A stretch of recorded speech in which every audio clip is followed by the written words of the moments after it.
এটা আর একটা পাকুড় গাছ। এই গাছটা দেখাবো ফার্স্টে। গোড়া দেখুন ধরে গেছিলো মাটিতে, যেই কারণে গ্রোথ নিয়ে নিয়েছে এত বড়। গাছটা মাটি ধরে নিয়েছিল। তো এটাও আমার বন্ধুর গাছ। আমার কাছে যেটা দেখবেন একটা স্লাইডিং টাইপের বানানো হয়েছে, সেই গাছেরই দুটো ডাল দিয়ে এই গাছ দুটো বানানো। একটা আমার কাছে রয়েছে, একটা আমার কাছে রয়েছে। ও যেহেতু কাটেনি বলে গাছটা লম্বা হয়েছে, আর আমারটা আমি স্লাইডিং করে নিয়েছি, এখান থেকে কেটে দিয়েছিলাম। ওইটা একটা গাছেরই দুটো ডাল দুজনের কাছে রয়েছে। চলুন গাছটা আজকে কাটিং করবো আর রিপোর্টিং করবো, ওয়ারিং করবো না কোনো গাছের, ঠিক আছে? এইটার ওয়ারিং করার কিছু নেই। আপনারা জানেন পাকুড় গাছ এমন একটা গাছ যে এর মতো গাছ হতে পারে না বনসাইয়ের জন্য অন্তত। আসুন আগে ফার্স্টে কাটি এটার। যখন ডাল কাটবেন দেখবেন গাছের ডালের মধ্যে চোখ আছে। এবার আপনি লিফ কোন দিক দিয়ে নিতে চান তার উপরে আপনি ডিসাইড করে কিন্তু কাটিংটা করবেন।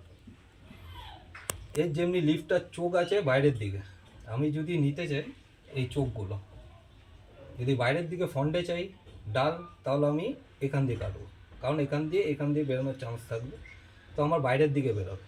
এবার ভেতরের দিকে যেই চোখটা আছে সেটা কিন্তু ভেতরের দিকে বেরোবে। তো চোখ যেই দিকে থাকবে সেই দিকে দেখে পিঞ্চিংটা করবেন আপনি, কাটবেন। আমি যেহেতু এই ডালগুলো এবার চাইছি বাইরের দিকে, ভেতরের দিকে না, তো আমি এখান দিয়ে কাটলাম।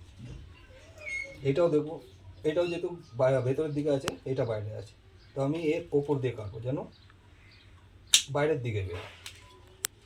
কাটিং করবেন দেখে সবসময় কোন দিকে আপনি চাইছেন। এইটা আমি চাইছি এই পাতার লিপ যে রয়েছে বাইরে, তো আমি এখান দিয়ে কাটবো, এটাও বাইরে যেন বেরো, এখান দিয়ে কাটবো। এইটা যে আছে এখান দিয়ে ছাড়বে পাতার বাইরের দিকে, আমি ভেতরের দিকে চাইছি না কোনো ডাল এখন। এটাকেও কাটবো দেখে যেন এইটা রয়েছে এখান দিয়ে বা এখান দিয়ে বেরোবে বাইরের দিকে। এইটার ডালটা আমি দেখে বুঝে শুনে কাটতে হবে, দেখে এক সাইড না আপ অ্যান্ড ডাউন থাকবে, ঠিক আছে? এখান দিয়ে কাটবে, এখানে আছে এখানে আছে, এখান দিয়ে বেরোলে আমি নেবো না, এখান দিয়ে যেটা বেরোবে সেটা আমি নেবো ডালের। এইটা কি চাইছি, এটা এই দিকে যাবে না, এটা এবার ওপরের দিকে আসবে। তো এখানে যেহেতু দুটো আছে, তো আমি ওপরেরটা কেটে দেবো, এই দুটোর মধ্যে দু সাইড দিয়ে বেরো, এখান দিয়ে যেটা বেরোবে সেটা ওপরে যাবে। এবার বেশি লম্বা করবো না, যেহেতু ঝাড় যেন হয় গাছটা আমার, আরও একটু ছোট থাকবে কিন্তু ঝাড় থাকবে, ঠিক আছে? এইটাও বাইরের দিকে চাই, এই কারণে আমি এখান দিয়ে কাটতাম। ভেতরের দিকে রাখবো না বন্ধুরা, ভেতরের দিকে আমি ডাল রাখবো না, যেহেতু এইগুলো আমার দরকার নেই, ছেড়ে দিলাম। এইটা যেহেতু এখান দিয়ে বেরিয়েছিল, আমি দেখবো বাইরের দিক দিয়ে কোনটা আছে চোখ, বাইরের দিকে চোখ। এটা অনেকটা উঁচু হয়ে যাচ্ছে, এইটা বাইরের চোখ আছে এখানটায়, ঠিক আছে? তো আমি দুটো রেখে কাটলাম, ভেতরের দিক দিয়ে বেরোলে নেবো না, বাইরের দিকে যেটা বেরোবে সেটা নেবো।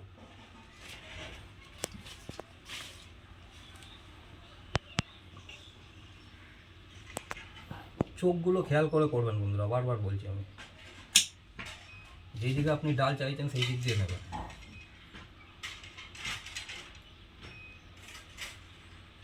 এটা বড় হয়ে গেছে, কিন্তু বড় হয়ে গেলে আমি একটু ছোটো করে দিলাম। এটা উপর দিয়ে বেরোবে, ওপরের দিকে উঠবে। এর ডালের লিফ একটা রেখে কাটি, তারপর দেখি কোন দিক দিয়ে বেরোয়। এটা এটা আমার যেমনি বেরোক অসুবিধা হবে না তেমনি আশা করি, যেহেতু ওপরে একটা ডাল আছে।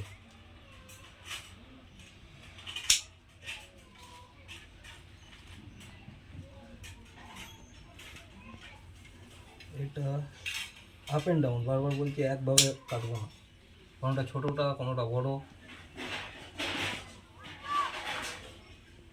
এটা এই সাইড দিয়ে বেরোলে এই সাইডটা ঘেরাও হবে আমার, সেই জন্য এটাকে এই দিকে আমার আর কাটবো না, ঠিক আছে? গাছটা দেখবো এবার গোড়াটাকে তুলবো। দেখুন হার্ড পুনিংই করে দিলাম, কিন্তু বর্ষা আসেনি এখন, এই গাছগুলো সব ছাওয়ায় থাকবে আমার। কিন্তু এক্ষুনি আপনি কি বলেছিলেন হার্ড পোনিং করবেন? হার্ড পুনিংই তো করা হবে, হার্ড পুনিং তো করা, দু একটা লিপ রয়েছে, আমি ভুল কিছু বলিনি। কারণ বর্ষার সময় যারা জানবেন না করবেন না, কিন্তু আগে দিয়ে বলছি, নাহলে গাছ বাঁচানোটা আপনার হাতে। দেখবেন দাদা টপটা যেন না ভাঙুন, আমার মন ভেঙে যাবে তাহলে।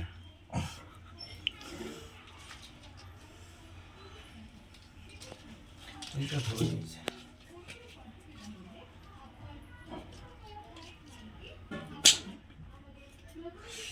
কি হলো?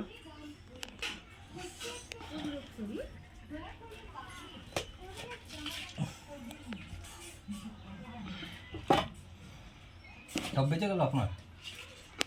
তো কাজে লাগানো যাবে তো? টপটা লাস্টিং করবে এখন? হ্যাঁ, ধুয়ে ধুয়ে পুছে নেব আগে, তারপর কী করতে গেছে হয়েছে।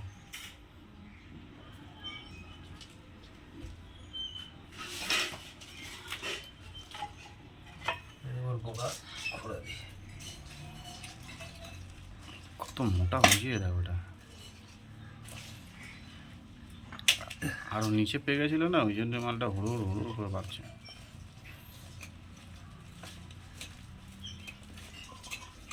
এটা তো 3 বছর হয়ে গেছে, 2 থেকে 3 বছর। 2-3 বছর হয়নি, ব্যাঙের কথা বলছি। গাছটা হ্যাঁ, গাছটা হয়েছে, কিন্তু রিপোর্টিংয়ের মধ্যে তুই করেছিলিস আর করাই হয়নি রিপোর্টিং। তো বন্ধুদেরকে বলে দে কতদিনে রিপোর্টিং করতে হবে। 3 বছর পরে করছিস, এ তো করা হয়নি। তো আমাকে না জ্ঞান দিয়ে তুমি বন্ধুদেরকে শেখাও ব্যাপারটা। আমি জ্ঞান দিচ্ছি না, তোমাকে বলছি। তুমি তো গাছ লাগিয়ে রেখেছিলে, তোমাকে বলেছিলাম আগে কেটে দেবে। দেখ শিকড় দেখো যে অ্যানাকন্ডার মতো বেরিয়ে গেছে, অ্যানাকন্ডা বেরিয়েছে মাটির তলা দিয়ে। রিপোর্টটা করলে গাছের গ্রোথটা ভালো না।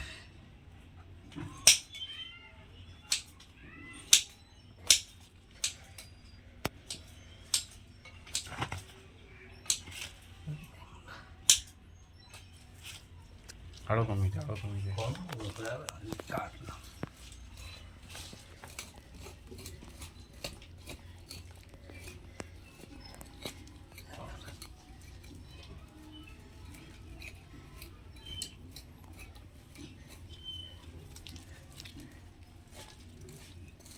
এর শিকড় প্রচুর, দেখ না, বট গাছটা কিন্তু অত ছিল না। একটা মাটি ধরে নিয়েছিল না গাছটা। এই দেখো কত কটা রুট, একটা মেন রুট, 3টে মেন রুট। তাই জন্য হাসছিল না। কাট ডাল আর কে করেগা। কেটে দিতে হবে।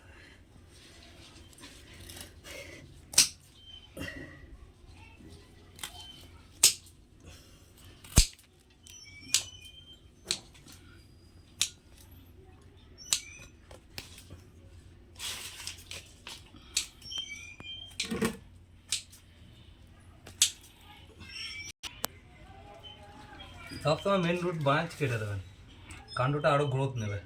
এই যখন আরও শিকড় ছাড়বে নিজেকে বাঁচানোর জন্য, তখন এটা আরও মোটা হতে থাকবে। তাই জন্য মেন ব্রাঞ্চ যখনই রিপোর্ট করবেন কাটার চেষ্টা করবেন, যদি দেখতে পান মোটা হয়ে গেছে বেশি, তাহলে ভালো লাগবে। ঠিক আছে, আর বেশি এর মাটি হালকা ঝালাবো সাইড দিয়ে, শিকড়গুলো আমি মনের মতো যেন ছড়িয়ে বসাতে পারি। মেন কাণ্ডটা আমার তো আর একটু কাটতে হতো নাকি? হ্যাঁ, না কাটবো না, পাঞ্জাবিগুলো ছাড়াতে হবে। এমন চিরুনির আমার মতো আয়নার পর